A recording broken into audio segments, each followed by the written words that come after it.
So hello guys, welcome back logic mode. और आज हम देखने वाले हैं leet code problem of the day, remove methods from project, जिसकी डिफिकल्टी लेवल क्या है, मीडियम है। अगर क्वेश्चन के अंदर देखें तो क्वेश्चन क्या बोल रहा है, you are maintaining a project that has n methods number from 0 to n-1. You are given two integers n and k, and 2D integers are an invocation where invocations of I is a of I and b of I.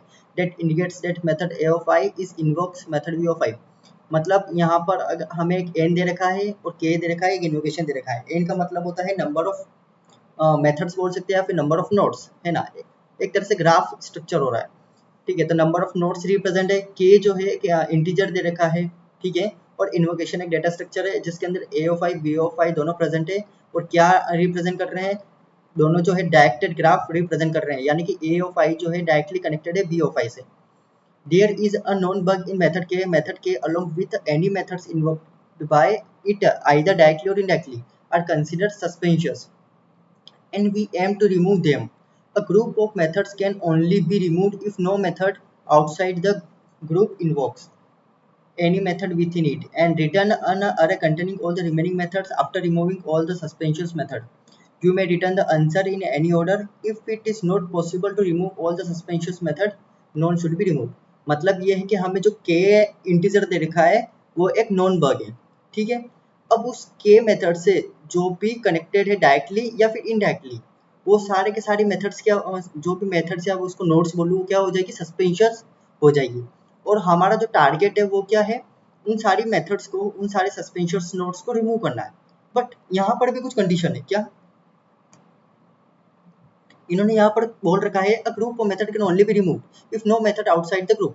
मतलब जो भी सस्पेंशियस जो node है, ठीक है, वो एक पूरा ग्रुप हो गया, मान लो कि पूरा ग्रुप एक सस्पेंशियस है, लेकिन उस ग्रुप से कोई भी आउटसाइड दूसरे नोड या दूसरी मेथड नहीं आ रही है, तो हम उस पूरे ग्रुप को रिमूव कर सकते हैं। बट ऐसी कोई नोड है जो कि मतलब एक आउटसाइड नोड आ रही है जो उससे कनेक्टेड है बट वो सस्पेंशियस नहीं है, तो हम फिर उस ग्रुप को भी रिमूव नहीं कर सकते। और उस केस में हमें पूरा अरे मतलब पूरा ग्राफ रिटर्न करना पड़ेगा, ठीक है। और हमें क्या करना है, एक अरे लेना है जिसके अंदर सारे के सारे मेथड्स जो कि हमें इंसर्ट करना है कि जो सस्पेंशियस नहीं है और जो हमारी कंडीशन को फॉलो करे, ठीक है। और अगर ये पॉसिबल नहीं है कि सारे के सारे हम जो सस्पेंशियस मेथड है उनको डिलीट नहीं कर पाए, रिमूव नहीं कर पाए, तो इस केस में हमें कुछ भी रिमूव नहीं करना है और पूरा का पूरा ग्राफ रिटर्न करना है एक तरह से। अगर मैं आपको थोड़ा एक्सप्लेन करने की कोशिश करूँ, अगर व्हाइट बोर्ड पर देखूँ, तो हम अगर एग्जाम्पल वन लें, मैं एग्जाम्पल वन लेके देखता हूँ। एन इज इक्वल टू 4 दे रखा है, के इज इक्वल टू 1 दे रखा है, और कुछ नोट्स है 1 से 2, 0 से 1, 3 से 2, 1 से 2, 0 से 1, 3 से 2, ठीक है। इफ यू सी, जो 1 है वो जो है 2 से कनेक्टेड है। अब 0 जो है वो 1 से कनेक्टेड है, 3 जो है वो 2 से कनेक्टेड है। अब जो बग वाली नोड है वो कौन सी है, के वाली। मतलब जो बग नोड है कौन सी, वो के वाली नोड है, यानी कि ये वाली। अब ये नोड बग है, तो इससे जो डायरेक्टली कनेक्टेड है वो नोड भी क्या होगी, सस्पेंशियस होगी। तो हम देखेंगे 1 का जो नेबर कौन है, 2 है, तो ये वाली नोड भी क्या होगी, सस्पेंशियस हो गई, ठीक है। तो अब हम इसको क्या करेंगे, रिमूव करने की कोशिश करेंगे। ये जो ग्रुप, अब ये ग्रुप हो गया, अब इसको हम क्या करेंगे, रिमूव करने की कोशिश करेंगे। बट क्वेश्चन के अंदर ये भी कहा था कि अगर जो ग्रुप है उससे कोई आउटसाइड न्यू मेथड उससे कनेक्टेड ना हो तो ही हम उस ग्रुप को रिमूव कर सकते हैं, अदरवाइज नहीं। अब हम यहाँ देखेंगे कि 0 जो है एक नॉन सस्पिशियस मेथड है, और ये जो है इनडायरेक्टली 1, मतलब देखे तो 0 जो है 1 से कनेक्टेड है, तो हम इस ग्रुप को डिलीट नहीं कर सकते हैं, ठीक है, क्योंकि इसमें और भी ऐसी मेथड्स है जो कि सस्पेंशियस नहीं है। तो इस केस में मेरे को क्या करना पड़ेगा, ये पूरा का पूरा जो ग्राफ है ये मेरे को रिटर्न करना पड़ेगा। तो मेरा आंसर हो जाएगा 0, 1, 2 एंड 3, ठीक है। थोड़ा बहुत समझ में आया होगा, मैं और भी एग्जांपल आपको एक्सप्लेन करता हूँ ताकि थोड़ा बेटर क्लैरिफिकेशन हो। यहाँ पर देखो, अगर example second, n is equal to 5 दे रखा है, ठीक है, और k इनिशियली क्या दे रखा है, 0। और हम ग्राफ बनाने की कोशिश करें तो किस तरीके से है, जो 1 जो है वो 2 से कनेक्टेड है, ये जो है 0 से कनेक्टेड है, शायद इस तरीके से है, नहीं,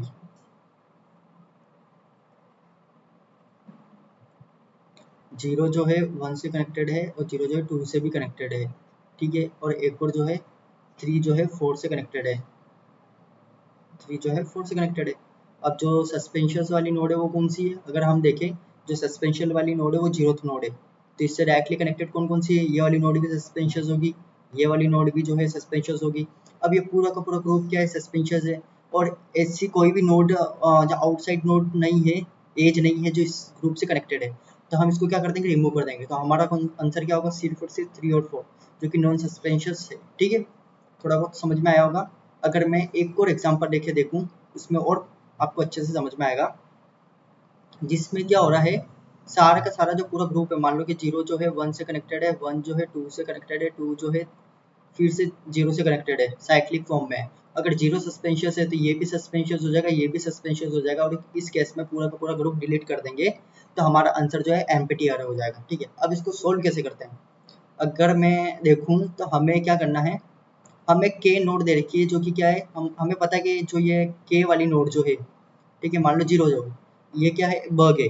तो हम क्या करेंगे, इस नोड से जितने भी कनेक्टेड वाली नोड है, इसके जितने भी नेबर्स है डायरेक्टली और इनडायरेक्टली, उन सबको भी हम क्या करेंगे? ट्रू मार्क कर देंगे कि भाई ये सारी सस्पेंशियस नोड है। तो मैं क्या करूँगा? डीएफएस कॉल कर दूंगा। क्यों? डीएफएस क्या करता है, एक नोड को पकड़कर, मान लो कि जीरो नोड है तो जीरो से 1 गया, फिर 1 का नेबर कौन है? 2 है, फिर 2 का नेबर कौन है? 3 है। तो हम क्या करते हैं, उस नोड को पकड़ के उसके सारे नेबर्स को ट्रेवर्स करते हैं, ठीक है। तो इसकी मदद से हम सारी सस्पेंशियस नोड फाइंड कर लेंगे। तो हम क्या करेंगे, एक डेटा स्ट्रक्चर यूज करेंगे, वेक्टर, जिसका नाम हम विजिटेड रख देंगे, ठीक है। 0 1 2 इस तरीके से। मान लो कि मेरी जो जीरो वाली है वो जो है सस्पेंशियस वाली नोड है बाकी इसमें, इसको इनिशियली ट्रू मार्क कर दिया और जीरो को मैंने डीएफएस कॉल कर दिया। अब जितने भी जीरो से कनेक्टेड है उन सारे नेबर्स को हम क्या करेंगे? कॉल कर देंगे। फिर यहाँ से और जो भी नोड्स उनको कॉल कर देंगे। उससे क्या होगा, सारी सस्पेंशियस नोड जो भी सस्पेंशियस होगी वो हमें यहाँ पर पता चल जाएगी। जो भी ट्रू मार्क है मतलब वो सस्पेंशियस नोड है, और जो भी फॉल्स मार्क है वो सस्पेंशियस नोड नहीं है। अगर मैं एग्जांपल 1 ले लूँ एक बार और, जैसे कि यहाँ पर देखें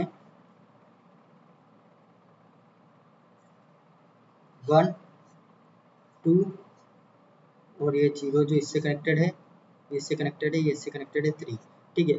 मान लो मैंने एक विजिटेड एरे बना लिया 0 1 2 3, ठीक है। अब जो ये वाली नोड है वो क्या सस्पेंशियस है, तो मैंने क्या किया, डीएफएस ऑफ 1 कॉल कर दिया, ठीक है। इस 1 को क्या मार्क, 1 को ट्रू मार्क कर दिया। अब 1 से जो है 2 भी कनेक्टेड है, तो डीएफएस ऑफ 2 कॉल होगा। इसको भी मैंने क्या किया, ट्रू मार्क कर दिया। अब डीएफएस ऑफ 2 के बाद कोई भी उसके नेबर्स नहीं है, फिर रिटर्न हुआ और इसके कुछ भी चाइल्ड नहीं है, ठीक है। तो मतलब जो भी मेरे को सस्पेंशियस नोड थी वो सारी मैंने यहाँ पर स्टोर कर लिए। पता चल जाएगा मेरे को ऑफ वन टाइम कॉम्प्लेक्सिटी में कि कौन कौन सी नोड सस्पेंशियस है, ठीक है। अब मैं क्या करूँगा, यहाँ पर एक चीज़ देखना, अगर पेरेंट खुद सस्पेंशियस है तो ऑब्वियसली उसके चाइल्ड भी जो है वो सारे के सारे क्या होंगे? सस्पेंशियस होंगे। समझ में आ रही? मान लो कि ये वाली जो है ये यू नोड है जो कि वी से कनेक्टेड है, ठीक है। यू वाली नोड जो है किससे? वी वाली नोड से कनेक्टेड है।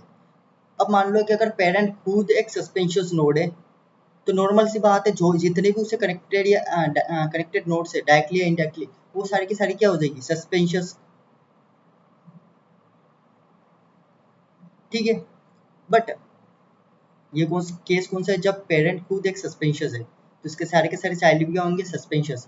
अब सेकंड केस ये है कि मान लो ये जो यू नोड है वी से कनेक्टेड है, अब यहाँ पर पेरेंट जो है सस्पेंशियस नहीं है बट चाइल्ड बल्कि सस्पेंशियस है। तो इस केस में ये वो वाली प्रॉपर्टी फॉलो कर रहा है। मान लो ये एक ग्रुप मिल गया हमें जो कि सस्पेंशियस है, बट एक आउटर एज आ रही है जो कि एक नॉन सस्पेंशियस एज है। तो इस केस में क्या है कि हम इसको रिमूव नहीं कर पाएंगे, और क्या होगा इस केस में हमें पूरा का पूरा ग्राफ रिटर्न करना पड़ेगा।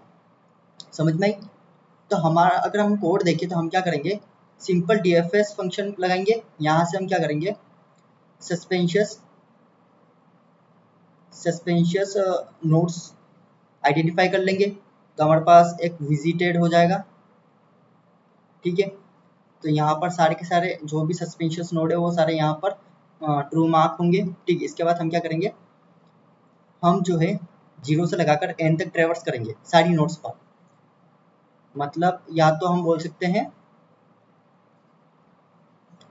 कि हम जो इनोवेशन इनोवेशन है शायद शायद क्या नाम है, इन्वोकेशन सॉरी, हम क्या करेंगे इन्वोकेशन के सारे एलिमेंट्स को देखेंगे। तो एक यू नोड होगी, दूसरी एक वी नोड होगी। तो मैं क्या चेक करूँगा कि पेरेंट जो है नॉट विजिटेड है, इसमें पेरेंट क्या है यू, बट ऐसा है कि जो चाइल्ड है वो विजिटेड है और वो चाइल्ड क्या है वी। समझ में आ रही? पेरेंट जो विजिटेड नहीं है बट चाइल्ड क्या है विजिटेड है।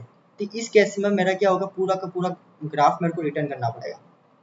ठीक है, तो इसमें मैं क्या करूँगा, एक आंसर डेटा स्ट्रक्चर ले लूँगा, 0 से n तक लूप चलाऊँगा।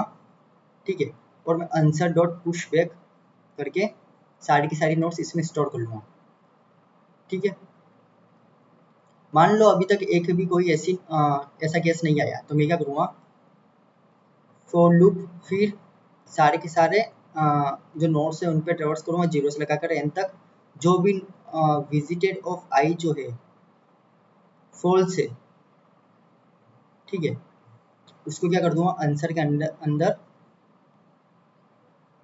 डाल दूंगा, पुश बैक कर दूंगा इस तरीके से, और सिंपली क्या कर दूंगा आंसर रिटर्न कर दूंगा।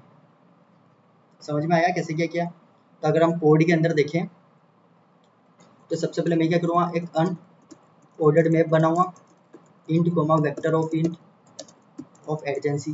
ठीक है, सेकेंड हम क्या करेंगे, एक ग्राफ बना लेंगे ऑटो एड्रेस ऑफ आईटी इन इन्वोकेशंस। ठीक है, int you node is IT of 0 and V node is IT of 1। ये जो है एक डायरेक्टेड ग्राफ है, तो इस यूज डॉट पुश बैक होगा इसमें ADJ of U dot push back V, इस तरीके से। देन हम क्या करेंगे DFS कॉल कर देंगे, बट उससे पहले हमें एक विजिटेड वेक्टर की भी जरूरत पड़ेगी। So we create a visited vector in size initially और मार्क फॉल्स। ओके, यहाँ से DFS फंक्शन कॉल किया, और कौन सी वाली नोट डालेंगे यहाँ से के वाली नोट। ठीक है, सस्पेंशियस नोट, और इसको पकड़ के हम उसके जितने भी डायरेक्टली और इनडायरेक्टली कनेक्टेड चाइल्ड्स है उन सारे ऊपर ट्रेवर्स करके हम बोल देंगे कि सारी नोट्स क्या सस्पेंशियस है। तो यहाँ पर एडजेंसी लिस्ट पास करी, विजिटेड पास करी, देन हमने क्या किया DFS फंक्शन बनाया void DFS node unordered map of int comma vector of int address of ADJ and vector of bool visited। ठीक है, तो सबसे पहले हम क्या करेंगे उस नोड को ट्रू मार्क कर देंगे। विजिटेड वाले डेटा स्ट्रक्चर के अंदर हम उस नोड को क्या करेंगे ट्रू मार्क कर देंगे। देन हम क्या करेंगे उसके सारे के सारे नेबर्स पर ट्रेवर्स कर देंगे जो भी उस नोड के, और हम चेक कर लेंगे अगर वो जो नेबर है विजिटेड नहीं है। ठीक है, जो नेबर है वो विजिटेड नहीं है, तो हम यहाँ से DFS कॉल कर देंगे जो भी हमारा नेबर होगा। देन हम ADJ पास करेंगे, विजिटेड पास कर देंगे, सिंपल। देन उसके बाद हम क्या करेंगे, अब हमारे पास सारे के सारे जो भी सस्पेंशियस नोड है वो हमने यहाँ पर पता लगा लिया है विजिटेड एरे के अंदर। जो भी सस्पेंशियस होगी वो ट्रू मार्क होगी। ठीक है, देन उसके बाद हम क्या करेंगे हम फिर से हम चेक करेंगे IT of invocation then int U and V। ठीक है, तो इसके बाद हम क्या करेंगे, जो हमारी फर्स्ट कंडीशन थी कि अगर पेरेंट सस्पेंशियस नहीं है, पेरेंट एक सस्पेंशियस नोड नहीं है बट उसका चाइल्ड सस्पेंशियस है, तो उस केस में हमें क्या करना पड़ेगा पूरा का पूरा अरे रिटर्न पूरा पूरा ग्राफ रिटर्न करना पड़ेगा। तो आंसर के अंदर मैं क्या करूँगा सारी नोट्स को पुश कर दूंगा। ठीक है, answer dot push back of I, फिर उसके बाद क्या करूँगा रिटर्न आंसर। बट ऐसा है कि मुझे एक कभी ऐसी कंडीशन नहीं मिली, तो मतलब उसके जो चाइल्ड उसके जो पेरेंट है या फिर हाँ बोल सकते हो उसके जो पेरेंट है या फिर कोई अलग ही ग्रुप है जो कि पूरा पूरा सस्पेंशियस है। तो जो भी नोड अगर ट्रू मार्क है हम उसे छोड़ देंगे। तो हम क्या करेंगे, for int I initial 0 I less than n and I plus plus answer dot push back of I। But ये कब करेंगे, विजिटेड ऑफ I क्या हो, फॉल्स हो, देन उस केस में हम आंसर के अंदर पुश कर देंगे और सिंपली लास्ट में हम रिटर्न आंसर कर देंगे। ठीक है, अगर टेस्ट केसेस देखे नेबर एरर आ रहा है ऐसे क्यों, स्पेलिंग मिस्टेक,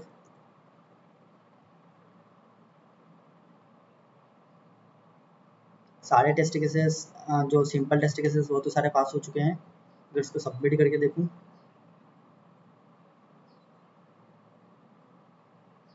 तो सारे टेस्ट केसेस पास हो चुके हैं। अगर इसकी टाइम कॉम्प्लेक्सिटी की बात करूं तो जो भी DFS है वो कितनी टाइम कॉम्प्लेक्सिटी लेगा, बिग ऑफ जो भी एजेस है vertex plus edges V of E.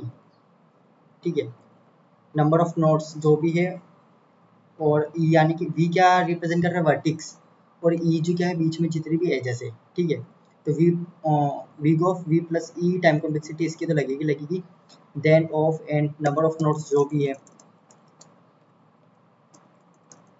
And time complexity. मतलब ओवरऑल अगर करके देखें हम, अगर हम टाइम कॉम्प्लेक्सिटी की बात करूं तो हमने DFS यूज़ किया है जो कि वर्थ केस में अगर हम देखें इसकी टाइम कॉम्प्लेक्सिटी की बात करें तो वेक्टर वर्टिक्स प्लस एजेस ये होगी। ठीक है, और जो स्पेस कॉम्प्लेक्सिटी की बात करूं, विजिटेड एरे हमने यूज़ किया है जिसकी जो अगर देखें साइज ऑफ नोड से एन नोड से। ठीक है, इतनी।